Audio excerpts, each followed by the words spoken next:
Nos vamos a comunicar con Eduardo Filgueira Lima.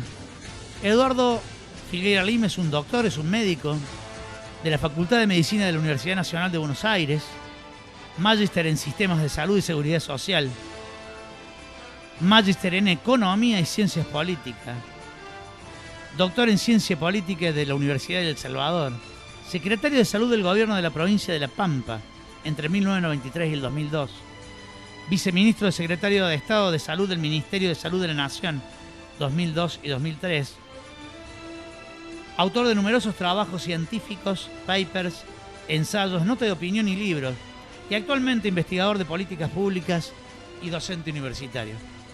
Ahí vamos con la comunicación.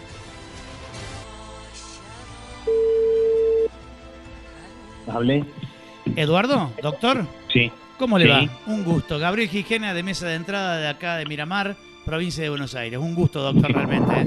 Igual, ¿cómo está usted? ¿Qué dice? ¿Cómo está, doctor? Bueno, para no tomarnos parte de la entrevista, recién leí su currículum al aire, para saber que de usted podemos hablar y contar, de que nos saque un montón de dudas de lo que está pasando con nuestro sistema de salud, ¿cierto?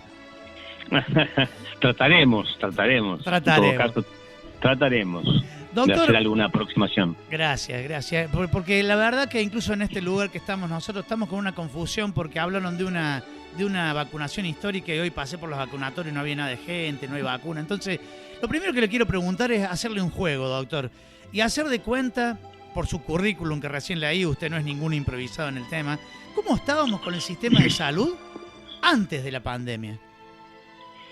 Bueno, en realidad problemas siempre hay y cosas a corregir siempre hay, y el sistema de salud nunca es perfecto, y el sistema de salud tiene sus orígenes, una cultura y un sistema de organización por el cual fue evolucionando, y teníamos, bueno, un sistema que daba una respuesta, yo diría, bastante aceptable, con ciertas falencias en ciertos aspectos, pero dentro de todo, digamos, con alta fragmentación, con grande financiamiento, con un gran esfuerzo por parte del personal de salud para poder llevar adelante sus tareas, con dificultades, frecuentemente con limitaciones en los insumos, con exceso en horas de trabajo, con multiempleo, dificultades para la capacitación y una gran fragmentación que incorporaba costos enormes de transacción,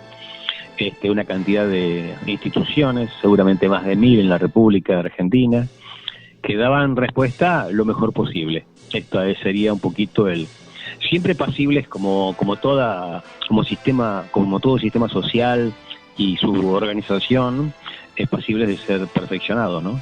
Obvio. Esto es lo que teníamos. Eso es lo que teníamos.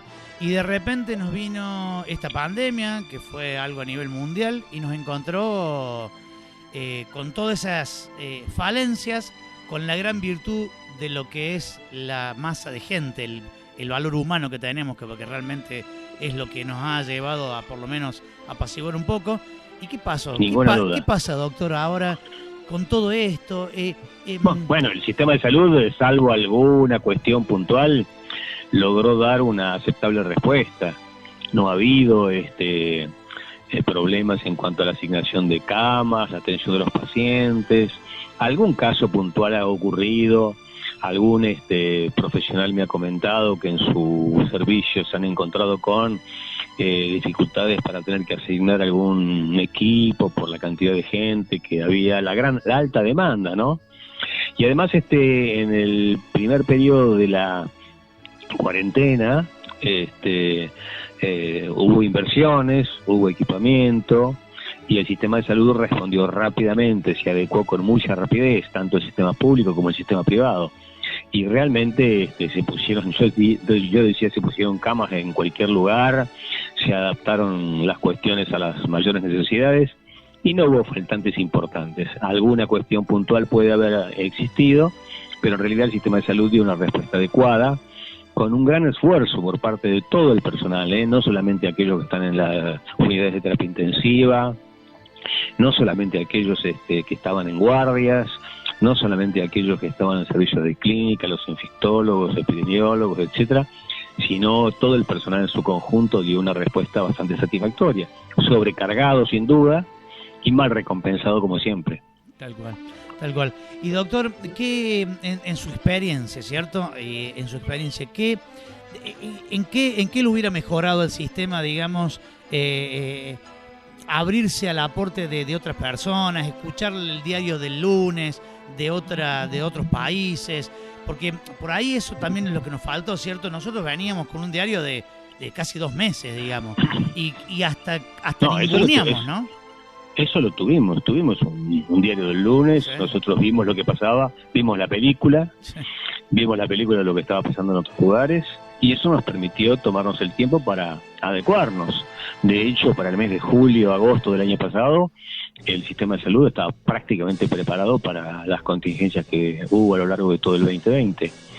Así que vimos el diario, aprendimos, aprendió todo el mundo, por supuesto. Yo tengo colegas en algunos otros países, por ejemplo en Italia, un amigo me comentaba, nos tomó desprevenidos, pero bueno, a ellos los tomó desprevenidos. Nosotros estábamos viendo la película y recibimos con algunos meses de diferencia los mismos casos, una gran cantidad de casos que se estaban produciendo en otros países, y vimos también, y afortunadamente los medios de comunicación, ustedes, el trabajo de ustedes que ha sido importante, las redes sociales, las comunicaciones directas que hoy tenemos, permitieron que nuestros profesionales se adecuaran rápidamente a los tratamientos y a las nuevas adquisiciones de conocimiento que se tenían por vía empírica en otros lugares, dado que era una enfermedad prácticamente desconocida.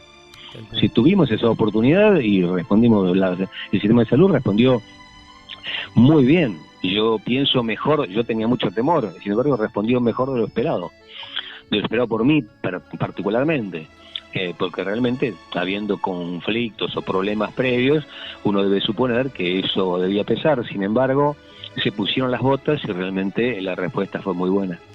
Doctor, desde mi punto de vista, ¿no? Sí, por supuesto. Doctor, en esa lo llevo también al plano de lo que usted también sabe en cuanto a lo que es política y todo lo demás. ¿Qué hay de cierto en la chicana que se tira uno y otro a nivel político de vos tenías secretaría, yo ministerio?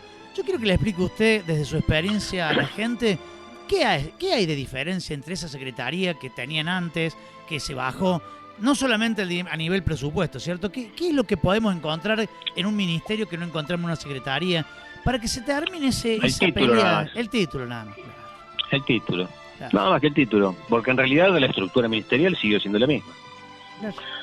Cambió la dependencia por debajo de la ministro, en aquel momento la ministro Stanley, que era ministro de Desarrollo Social y Salud, pero prácticamente la estructura ministerial es la misma. Si uno piensa de que pasar un ministerio a una secretaría es reducirlo de categoría para reducir los costos, que significa la estructura burocrática y monstruosa que tiene, y que yo sí soy partidario de reducir, eso es cierto, porque pienso que ha sido una creación de oferta innecesaria de servicios, que además se perpetúan en el tiempo, aunque el problema haya pasado, ¿no?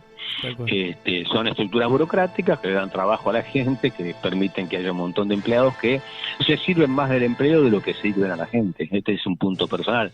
Ahora, desde el punto de vista de ser una secretaría, de ser un ministerio, no cambia nada más que el título, porque la estructura burocrática es la misma, el presupuesto es el mismo, las funciones son las mismas y nada más que esto. Después yo le podría decir ahora, bueno, recuperamos el ministerio, y yo no sé si ha servido para demasiado más. Claro, salvo para tener un título de ministerio, nada más. Claro, es el título, nada más, el nombre. Doctor, usted, yo lo vi en un portal con unas declaraciones que me interesaron mucho y me gustaría si las puede expresar por este medio, de su opinión sobre el PAMI, sobre el origen del PAMI, que es nada más y nada menos nuestros viejos, ¿no? Sí. Bueno, el PAMI es una estructura organizacional que primero se financia con el aporte de pasivos y activos y aportes directos del Estado, del Gobierno Nacional y otras fuentes, que desde el año 1971, por la ley 19.032, fue creado. La intencionalidad fue política, de las autoridades políticas de tener una estructura y de hacer política con ella, como se ha venido haciendo permanentemente, y además de conseguir el favor de los sindicatos, a los cuales se quitó la población de más gasto. Entonces se lo reunió y se hizo lo que yo denomino un antiseguro, porque es como si yo hiciera un seguro de automóviles y todos los clientes de ese seguro fueran los que chocan. Claro. Bueno, la gente mayor es la gente que tenemos, yo me incluyo, más patologías de larga duración, patologías crónico-degenerativas, de alto costo, y obviamente los han juntado todos en la estructura del PAMI, supuestamente para darle mejor atención, lo cual no es cierto, porque la calidad de la atención en realidad deja mucho que desear en muchos lugares, y fíjese usted que el 15% de esa población tiene un seguro privado aparte. Aparte, sí, señor. O sea que ya le está diciendo algo eso, ¿no? Y sin embargo estamos hablando de jubilados, son aquellos que tienen mayor poder adquisitivo, aquellos que tienen una ayuda de algún familiar, aquellos que necesitan tener un seguro privado que les garantice mejores prestaciones. Las dificultades que tienen son estrictamente burocráticas, amplísimas, y durante el 99% de su tiempo ha estado intervenido por el gobierno nacional. 99%. Sí, todos los años interviene porque al gobierno nacional le interesa hacer política con él. Es más, se incluye dentro de su presupuesto y un montón de acciones que no le corresponderían hipotéticamente. Son acciones que corresponden a otras áreas. Sin embargo, la intencionalidad de hacer política hace de que esté intervenido, se mantenga. Hoy en día hay una intervención, ¿no es cierto? Bueno, creo que el doctor Consuelo Blasco hizo la ley de normalización en el año 2002 y duró hasta la entrada del siguiente gobierno. El siguiente gobierno lo intervino de entrada, es un presupuesto que consume el 1% del PBI, entre el 0,9, 95... Es una caja interesante. Es una caja muy interesante, realmente es una caja muy interesante, y además permite tener delegaciones en todo el país, y además subdelegaciones, y además cargos, y además directivos, y además perspectivas de hacer campaña política. O sea que esto, yo personalmente pienso de que es una organización que está de más, es una organización que complejiza la salud de los pacientes, y es una intencionalidad política nada más que ello, y además eso se carga el presupuesto de salud, eso es lo peor de todo. Y se dice, salud gasta mucho. Sí, salud gasta mucho, pero en realidad muchas cosas no debiera, o podrían ser corregidas. El PAMI es una de ellas, mi opinión. No, perfecto, comparto 100%. ¿Y cómo ve las otras obras sociales, doctor, usted? Porque, o sea, el PAMI es porque tocan una parte sensible nuestra, que son nuestros queridos viejos, ¿no? Pero la obra social hoy en Argentina, ¿cómo la ve? ¿La ve bien manejada? ¿La ve todo como un... Sí, hay de todo. Hay de todo, hay obras sociales que son financieramente viables, hay obras sociales que tienen bien su buena estructura, hay obras sociales que son sellos de goma nada más, que sirven para pasar sus afiliados a un seguro privado, hacen de intermediarios y se quedan con un porcentaje, lo cual encarece costos también, y hay obras sociales que son inviables, que mantienen más caciques que indios, o sea, tienen sindicalistas que están sentados en el sillón, pero que tienen menos de 1000 afiliados, y obviamente el pool de riesgo es muy pequeño y no pueden dar las prestaciones, y hay obras sociales que son inviables financieramente y que tienen que ser sostenidas por subsidios a través del Fondo Solidario de Redistribución. Pero con sindicalistas millonarios, ¿no? También.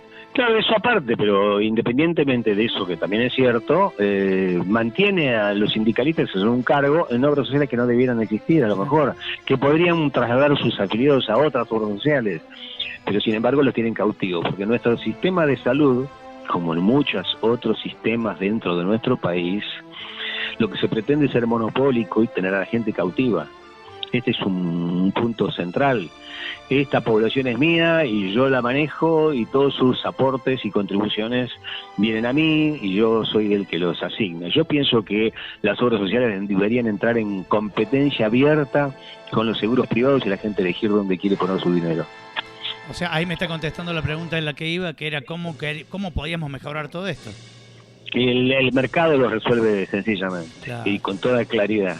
con toda claridad. No funciona, ahí la gente se va, busca su caminito, lleva sus aportes a un seguro privado y punto, o a otra obra social, lo puede hacer en este momento, pero se les promueven una cantidad de inconvenientes de carácter burocrático por los cuales dificultan. Piense usted que costó un montón de años poner en vigencia la ley, el decreto de opción de cambio entre obras sociales, sí, para que la gente pueda. Y desde que se puso en funcionamiento, casi el 90% de la gente ha cambiado de obra social por lo menos una sola vez. Una vez. Sí.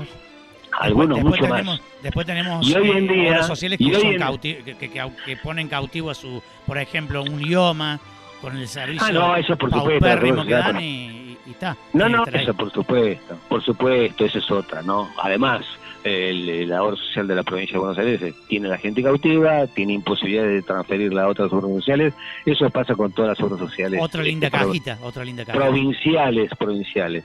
Y además con su propio PMO, y a veces son inviables y financieramente sirven también para hacer política.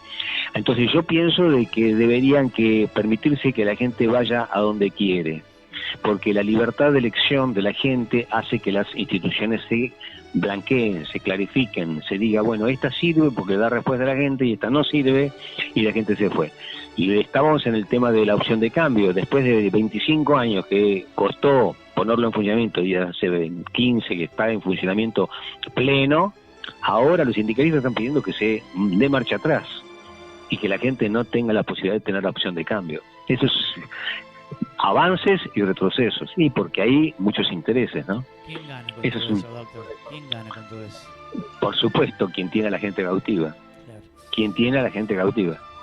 Y, digamos, pierde la gente, simplemente. Sí, claro, la gente es la que pone la plata y además no puede elegir el servicio. Eso es terrible. Tal cual, o sea, estamos como en la época, estamos, por ejemplo, que retrocede. Y todo se da todo detrás de la palabra la solidaridad. Entonces, las obras sociales que no son viables se las sostiene solidariamente con un subsidio que sale del mismo dinero de todos los aportantes. ¿Por qué? Por solidaridad. En realidad eso es una mentira. En realidad la gente se une porque necesita diluir el costo financiero del riesgo que significa enfermarse y lo que eventualmente debiera afrontar y no le va a resultar muy difícil hacerlo. Este es el punto, nada más. Por eso se reúne la gente, no porque sea solidaria. Se reúne porque necesita diluir el costo financiero de enfermarse. Este es el concepto económico. Lo demás es cháchara. Cháchara, un viejo dirigente. Doctor, vamos a un tema, obviamente, que está en el tema de debate, que también está politizado, que también está se ningunean, o sea, porque la grieta a los argentinos nos supera en todo, o sea, en el fútbol, en la religión, en la política, hasta en las vacunas, que tendría que ser algo que todos tendríamos que tirar por el mismo lado. ¿Qué pasa con las vacunas, doctor? Bueno, con las vacunas yo creo que ha habido una gran limitación a la capacidad de gestión. Yo creo que no se abrió ni se apuraron lo suficiente para poder negociar con todos los laboratorios. Se pretendió ideológicamente negociar de Estado a Estado y omitir la posibilidad de negociar con las empresas. Eso en primer lugar. En segundo lugar, las negociaciones fueron limitadas y coartadas por otras condiciones de carácter político. Y se terminó recurriendo a lo único posible, a lo único viable, que es una vacuna que tardó mucho en dar sus especificaciones técnicas en revistas de carácter especializado, con referato, capaces, como la ciencia exige hoy en día, que los datos se pongan sobre la mesa para ser conocidos. Pero bueno, afortunadamente se conocieron, afortunadamente se pusieron todos los datos a disposición de la comunidad científica, y le podemos decir que se puede confiar plenamente en la vacuna Sputnik. No es que ha habido gente que estuvo en contra sino que estuvo en contra del ocultamiento, la manipulación, la falta de transparencia, el no decir las cosas con toda claridad. Claro, a los que tildaban como anti me parece que eran más gente que decía, yo no me voy a poner cualquier cosa que todavía está en los papeles que no pasó su tercera fase. A mí me preguntaban, ¿qué opinas de la vacuna rusa? Y yo no sé cómo voy a saber si la ciencia exige La ciencia exige, porque la ciencia es una búsqueda permanente de la verdad. Okay. La ciencia que va cambiando y va adaptando nuevos métodos, nuevos mecanismos en busca de la verdad. Bueno, nosotros no sabíamos, no había nada publicado. Entonces yo cuando se me preguntaban colegas, me preguntaban amigos, me preguntaban gente de la política, yo no sé, no hay nada publicado. Cuando salieron las publicaciones, entonces yo decía, bueno, ahora parece ser, y dado que el referato fue positivo, que la vacuna tiene una buena capacidad y una muy buena eficiencia. Y así prácticamente las cosas se pusieron en órbita. Sin embargo, todo ese preámbulo que significaba nada más tener seguridad fue después calificado como que los antivacunas. No había antivacunas. Lo que había era necesidad de confianza basado en hechos concretos y reales y conocidos, como la ciencia exige. La ciencia exige eso. El conocimiento exige eso. No exige que nosotros estemos supeditados a la voluntad de un gobernante, porque eso desde que Hobbes en el 1651 escribió el Leviatán, sabemos ya que eso de confiar en la voluntad omnímoda de un gobernante quedó atrás con la monarquía. ¿Sí? ¿Quedó atrás? ¿Quedó atrás? Entonces el conocimiento es el conocimiento científico, el conocimiento que se va dispersando en la comunidad, que la gente lo va adquiriendo, y la gente ahora, no solamente por temor, por el miedo, por los inconvenientes que ha traído la enfermedad, sino por su seguridad, pretende vacunarse, pero no porque antes haya sido anti, sino porque ahora tiene más confianza, dado que se explicitaron y se clarificaron las cosas como son. Está al alcance de todos. Usted agarra la revista Lancet, busca el número donde está publicado y lo ve, acaba de salir uno nuevamente, y va a salir otro artículo prontamente para saber cuánto tiempo después de la primera dosis se sostiene la inmunogenicidad. Doctor, con respecto a la revista Lancet, ¿es todavía sumamente confiable? El Lancet es una de las tantas revistas científicas, aunque creo que ministro de la provincia de Buenos Aires la calificó de que tenía que publicarse en una revista occidental y cristiana. Y sí, en una revista científica, por lo menos, que hay que corregirlo al señor porque sabe poco del tema. ¿Estamos bien dirigidos en estos momentos para lo que se viene, doctor? Porque se está hablando mucho, hay mucho miedo de nuevo. Acá, por ejemplo, en lo que es local, comienzan nuevamente los retenes. ¿A dónde vamos, doctor? Yo no sé si hay alguna intencionalidad política detrás. Creo que no hay espacio suficiente como para volver a una fase como la fase inicial de la cuarentena. Yo creo que la cuarentena fue prolongada innecesariamente. Yo pienso que con una cuarentena de 60 días, 90 días aproximadamente y no más, para poner en órbita el sistema de salud era más que suficiente. El resto necesitaba de una muy buena empresa de comunicación que realmente se empezó a hacer mucho más tarde. Yo tengo algún artículo publicado sobre el tema y pienso de que hay elementos que son centrales. La educación debió ser de inicio, demostrar a la gente que hay 4 o 5 reglas que sostener. Son el barbijo, si es posible doble, si es posible el barbijo específico, si es posible el barbijo quirúrgico, no el barbijo de tela, o doble barbijo eventualmente, mantener la distancia de 2 metros y evitar los lugares cerrados. Punto. Con esas 3 cosas, aparte de la higiene personal, la higiene de manos, etcétera, yo pienso de que se hubieran evitado muchas cosas. Con la cuarentena se dijo aportar por la salud y se dijo de la economía volvemos. Bueno, sí es probable que en un momento o era una cosa o era otra, sí. Pero el problema es que no es así, porque obviamente la cuarentena prolongada no evitó las muertes, ni evitó la cantidad de enfermos, La cuarentena prolongada los prolongó, los postergó, lo cual era bueno para poner en condiciones el sistema de salud. Pero se encerraron personas en lugares en los cuales no debían estar juntas. Se hizo exactamente lo mismo que si se pensara que se vivía en invierno. De hecho, se vivió el invierno, se vivió la primavera y se llegó hasta el verano casi con la cuarentena absoluta. O sea, juntando gente que debía estar separada. Esto quiere decir que probablemente la misma cuarentena hasta fue perjudicial, hay muchos artículos hoy en día. La fue perjudicial porque perpetuó y mantuvo y sostuvo el nivel de contagios a lo largo de mucho tiempo. O sea, no es que tuvimos todos de golpe, los tuvimos a lo largo del tiempo, pero los tuvimos exactamente igual. Cuando esa gente, a lo mejor al aire libre y bien enseñada, se hubiera aprendido a cuidar, no estando en contacto uno con el otro. En Buenos Aires existen lugares donde en un departamento, en cada habitación vive una familia. Sí. Y esas condiciones de hacinamiento, y no solamente en Buenos Aires, en muchos lugares, esas condiciones de hacinamiento agravan el contagio. Y por eso tuvimos tantos enfermos como tuvimos. Y eso obviamente además conspiró contra la economía, o sea que terminó siendo ni salud ni economía desde mi punto de vista. Encerramos quizás lo que no tenían que estar encerrados, que era una población quizás apropiada para seguir trabajando y con un buen cuidado. Exacto. Y no encerramos no encerramos, está mal decir no encerramos, no cuidamos exactamente a los que realmente estaban contagiando.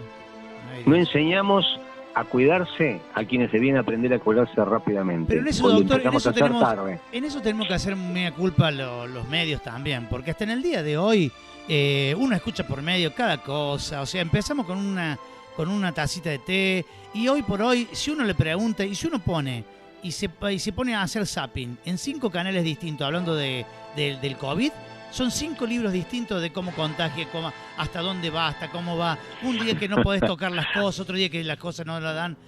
¿Cuál es la verdad del virus, digamos? Bueno, yo diría de que en realidad se fue aprendiendo también muchas cosas sobre la marcha. Claro. También recuerdo que al principio había quien decía, y entre los mismos científicos y la Organización Mundial de la Salud, que el barbijo no servía para nada. Sí, sí. Bueno, sí, hoy estuve viendo una nota de mayo del 2020, tal cual, decía que no hacía falta. Y hoy en día, todo el mundo dice que hay que usar el barbijo. Es lo imprescindible, digamos. Y parece ser que los japoneses lo saben desde la Edad Media, o desde la edad de los samuráis, porque yo he estado en Japón y he visto de que apenas una persona comienza con alguna rinitis o un poquito de estornudo, y automáticamente, por respeto a los demás, se pone el barbijo. China, yo tenía la posibilidad de viajar en China hace no menos de 25 años, y mucha gente con barbijo, entonces yo le preguntaba qué es lo que era. No, son enfermos, quizás está con alguna patología y lo hacen para no contagiar. Mire lo que es, ¿no? Educación, es el cuidado de los demás, el cuidado de los demás. Entonces, eso es un punto. Primero, haberle enseñado a la población llegó tarde. Hoy en día lo que hace el gobierno, claro, los medios de comunicación hablan poco, porque solamente se hace a través de campañas que estarán, me imagino, pagadas por el gobierno, para que, bueno, nos cuidemos, no vayamos a after office o reuniones donde va a haber cuidados y todo el mundo va a tomar el mismo vaso, etcétera, etcétera, ¿no? Son los cuidadanos, aparentemente, que yo lo escuché alguna vez. Bueno, eso llegó, pero llegó tarde, llegó ahora. Sí, ahora estamos sabiendo eso. Respecto de la limpieza de superficies, bueno, limpiar la superficie siempre es bueno. Siempre. Ahora tendría que ser lo normal. Claro, no es imprescindible estar entrando a un lugar y pasando el trapo por todos lados. Yo me cuido con ciertos resguardos, sin pretender caer en la exageración. Ahora, todo eso depende de las condiciones psicológicas de cada uno. Conozco una persona que a los nietos los pone a 20 metros y no los recibe, pero ni para hablar. 20 metros no es una exageración. Pero hay de todo, esas son condiciones particulares de algunas personas. Y doctor, hoy en día, ¿qué se sabe del virus en cuanto a lo que se queda en una superficie? O sea, yo tengo coronavirus, estornudo, no me tapo correctamente, no uso barbijo y queda en el micrófono de acá. ¿Cuánto dura? Bueno, aproximadamente se calcula que si la superficie es seca, no dura mucho, dura 2 horas. 3 horas, es más o menos. ¿Se acuerda que empezamos hablando de 15? ¿Se acuerda que decía que duraba 15 horas? Sí, no, en la superficie seca es 2 horas, 3 horas a lo sumo. En superficies donde hay alguna gota, alguna humedad, probablemente un poco más, puede llegar a 4 o 6 horas. Es más, hay un sistema, a veces uno viene un paquete a la casa, no lo necesita de manera inmediata, lo aísla, no necesita andar desinfectando ni mucho menos, lo deja allí hasta el otro día lo abre sin ningún tipo de problema.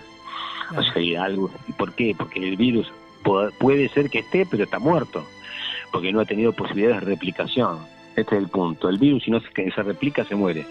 Si no encuentra ámbito propicio para replicarse, se muere. A los políticos sí. No mucho, doctor. Pero a los políticos no mucho, pero a la gente de pie, ¿le enseñó algo esta pandemia? ¿Vamos a salir beneficiados en algo de esta pandemia? Probablemente sí. La gente mantiene la distancia mucho más. Probablemente no todos. Probablemente algunos tienen una actitud más displicente o soberbia. Pero la gente mantiene la distancia. A mí me sorprendía esto cuando yo viajaba y me encontraba en el exterior, que la gente mantenía la distancia cuando hablaba. Ya la mantenía automáticamente y decía como que era su espacio. Cuando uno se acercaba mucho, se retiraba. Era como su espacio vital. Acá nosotros somos muy amigueros, muy expresivos, muy abraceros. Y bueno, probablemente esto nos obligue, a lo mejor no es de nuestro gusto, pero vamos a mantener por un tiempo largo la distancia. También la gente aprendió que tiene que cuidarse ella y que esto sirve también para cuidar a los demás. También la gente aprendió que hay algunas cuestiones básicas de sociabilidad que hay que respetar. Y hay un punto esencial donde hay un límite en el cual se ha puesto en discusión el tema de la libertad. Yo soy libre, y como soy libre soy capaz y tengo la potestad de hacer de mí lo que yo quiera. Esta es una posición de muchos y yo la respeto y yo la defiendo, pero también digo, bueno, ¿cuál es el límite? El derecho del otro, el derecho de la otra persona. Porque, bueno, allí estaría la concepción de Stuart Mill, John Stuart Mill, sobre la concepción de daño, ¿no? Y daño potencial. Entonces una persona me decía, bueno, pero a una persona que me puede enfermar de gripe no le digo que se ponga barbijo, ni que no se acerque, ni que mantenga la distancia. No le pongo las mismas limitaciones. No le pones las mismas limitaciones, pero las condiciones son distintas, porque el riesgo de muerte es mayor, porque depende de muchas cosas, y depende de lo que el otro quiera aceptar esa cercanía, esa aproximación.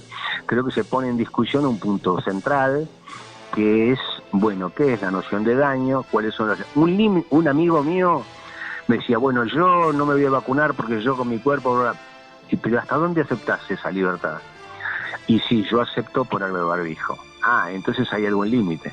Es más o menos lo mismo que si vos quisieras tomar, le decía yo, la avenida Rivadavia hacia el este. Claro. Con toda seguridad te vas a chocar con alguien. Seguro. Entonces vos la tomás en la dirección del tránsito, porque convivir en sociedad implica que hay ciertas reglas. Ahora esas reglas se hacen con conocimiento justo. Realmente, respecto de la pandemia, como no se conocían muchas cosas, se tomaron medidas sin conocimiento justo, real o verídico o cabal de las cosas. Se fue aprendiendo sobre la marcha. En ese aprendizaje hubo excesos. Un exceso innecesario y además con desconocimiento y reconocido por algún infectólogo asesor del presidente, es haber tenido una cuarentena que destrozó la economía, cuando el promedio de la caída mundial es 4 o 5% del PBI, nosotros caímos el 10%. Sí. Y obviamente esto es importante, hemos perdido 1,5 millones de puestos de trabajo. Seguramente la economía se va a recuperar por la informalidad, porque las empresas difícilmente puedan volver a tomar rápidamente gente, así que esto implica que mucha gente va a quedar sin obra social, que es de lo que hablábamos antes, o sea, sin mecanismo de protección, que seguramente el hospital público se va a ver sobrecargado en este sentido. O sea, hay muchas consecuencias que vamos a ir viendo muy despaciosamente, pero que van a impactar en nuestra convivencia social. Tal cual, doctor. Mire, acá le mando una pregunta a un oyente. Dice, preguntale al doctor, buenas tardes, preguntale al doctor, ¿por qué la gente va con barbijo frente al mar caminando con 30 kilómetros de viento, adultos y chicos? Bueno, no sé. Si yo salgo a trotar, correr, caminar, ya no hago de correr como antes todo el tiempo, sino que camino, troto un poquito, y el trote es bastante así, término medio, ¿no? Sí. Y corro con un barbijo de tela muy suave, muy liviano, un algodón liviano, y por ahí me lo saco sin ningún problema. No es necesario, si uno está solo en un ambiente, ponerse ningún tipo de barbijo. A lo mejor se está protegiendo el frío, no sé, pero... La verdad que yo con el barbijo el año pasado no tuve ni un resfrío común. También eso hay que decirlo, ¿no? Eso es fantástico. La verdad, porque ahora, a la par de eso, fíjese qué interesante lo que me acaba de decir. Por un lado, yo tampoco tuve, todos los años tengo alguna gripecita, algún resfrío, etcétera.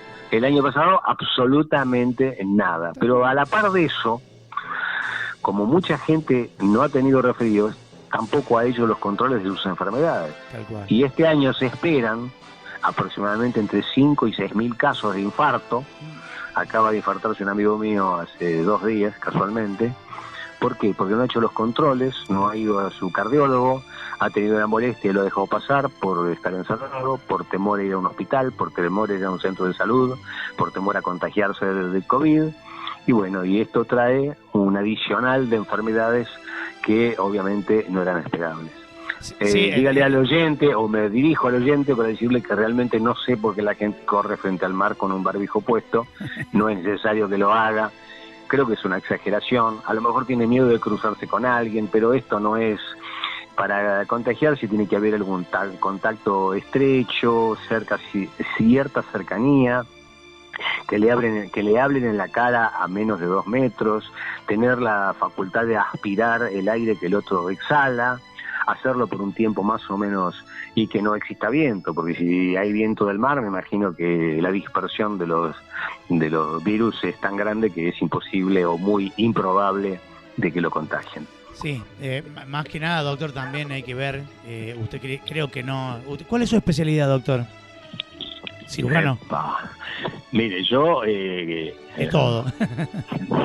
No, sí, tengo varias especialidades médicas, pero yo ejercí la medicina asistencial poco tiempo, 15 años aproximadamente. Después fui funcionario y después me he dedicado a estudiar economía y ciencias políticas.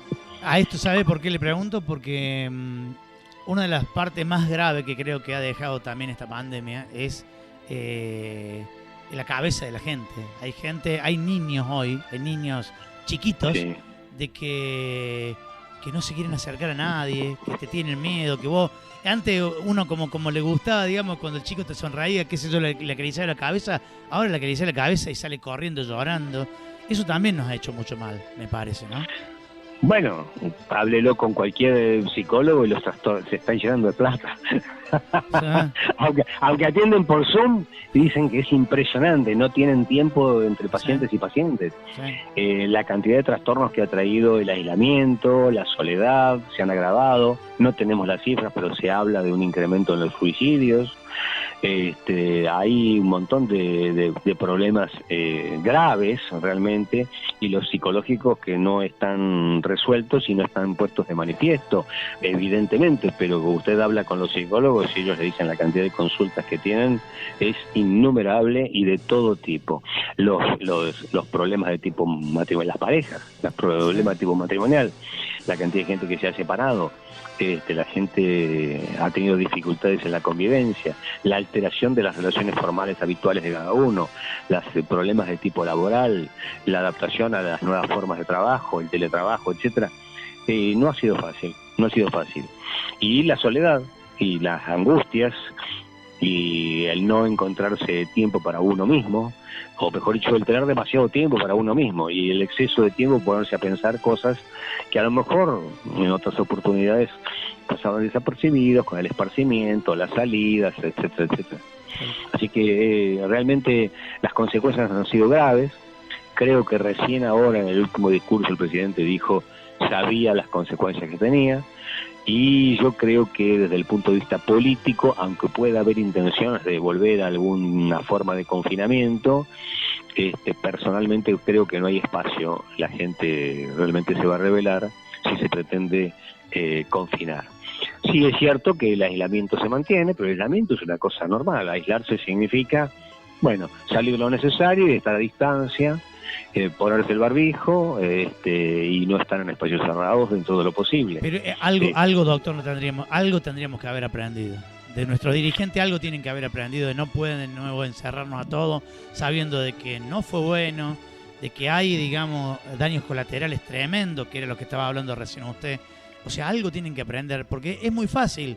Es muy fácil la gran Ifrán, ¿eh? Así no se va a contagiar nadie, obviamente, claro, ¿no? No, al contrario, no es así tampoco, ¿eh? No. Sí, o mezcla todo, tampoco. Es uno de los que mezcló todo también. Claro, y por otro lado, no sé si cuántos son capaces de aprender cuando ideológicamente están sesgados. Cuando están sesgados los dirigentes, a lo mejor aprenden un poco tarde y mal sobre la cuestión de que encerrarnos no pueden, pero igual mantienen encerrado el país cuando lo aíslan del resto del mundo. Tal cual, doctor. Doctor, realmente un gusto, realmente un placer hablar, porque además de, ya se lo dije, estuve 2 minutos diciéndole despacio el currículum para que la gente del otro lado sepa con quién hablamos, más allá de verlo en algunos medios, ¿cierto? Que también lo disfruten, pero la forma práctica que tiene de explicar la cosa realmente se lo agradezco. No, le agradezco yo a usted porque ha sido muy gentil, y desde ya quedo a su disposición. Yo, bueno, humildemente me he tratado de dedicar a estudiar todas estas cosas y sobre todo verlas desde diferentes aristas.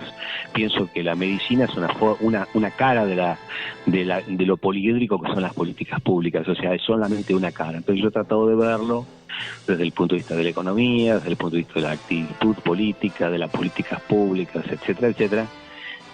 Creo que es una forma mejor de interpretar. De otra forma estaríamos muy sesgando el pensamiento. No es bueno ser solamente infectólogo. No, por supuesto que no. Se ve solamente con un ojo tapado. Lo dije con un poco de ironía. Exactamente.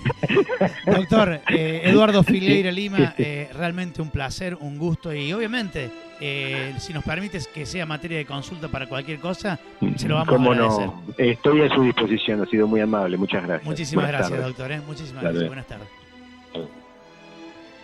Y así pasaba el doctor Eduardo Filgueira Lima.